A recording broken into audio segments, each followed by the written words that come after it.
If you're using Claude Code, you have probably seen those workflow hacks promising quick productivity boosts. But what if I told you there is a smarter way, one that works across any stack, any use case? It all comes to the fundamentals, what I call context mastery. In this video, I'll share 5 principles that will transform how you use Claude Code. But first, what is context? And why can it cause problems?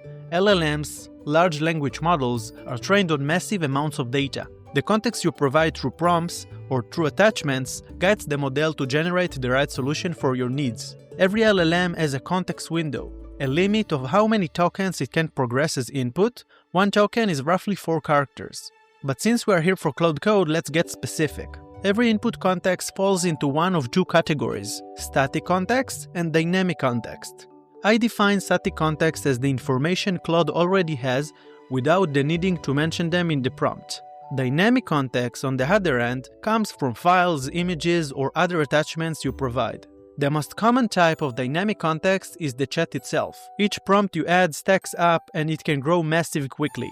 Luckily, Claude Code now has the context command that lets you see exactly what's loaded. Sonnet and Opus 4 give you 200k context by default, but Sonnet now stretches to 1 million tokens if you are using the API. It's not included in subscriptions and you'll pay extra for it. But if the direction is to extend the context window, so what's the big deal? First, more data doesn't always mean better results. You still need to give the right data. Second, you'll pay more. Extended Sonnet costs $6 per 1 million inputs compared to $3. And finally, bigger context means slower response, since the model has more to digest. Okay, so what can you do about it? Let's start with the first principle. You have probably heard this tip before, but it's critical. The claude.md file is static context. It loads every time you start a prompt. That means that the guidelines and descriptions you put there really matters.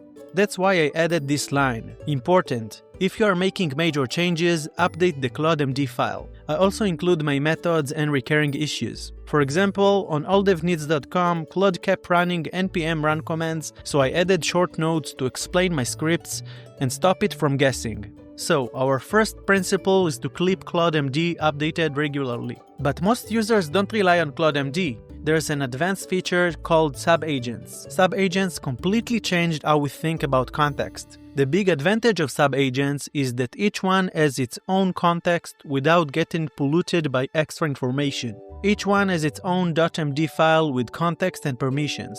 That's why we should Claude each subagent's context like a claude.md file and update it regularly. Our second principle, don't forget about subagents context. The next principle also relates to subagents. MCPs are powerful, but they can be heavy on context. With the context command, you can see how many MCPs are currently loaded.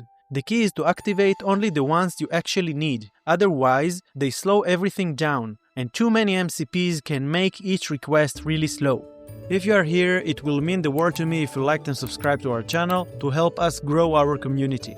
If there's one principle to remember from this video, it's this one.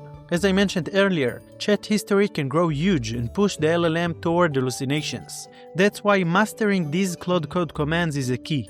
The first command is clear. Resets the current chat context, great for starting a new task. The next command is compact. Summarizes the chat so you can keep working on the same feature without overload. And the last one is resume. Continues from previous chat's context. A pro tip here is that when I find the sweet spot of context, I ask the LLM to write a .md file with the main points so I can reload them later. So this principle is all about mastering chat context. The next principle is the most important one.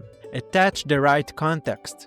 Don't just rely on Claude Code's ability to scan the repo. Explicitly mention files, attach images, or share documents to make sure it understands the task. Provide URLs when needed and use the Context7 MCP to fetch the latest documentation. Mastering context is great, but if you want to take Claude Code to the next level, you must watch this video.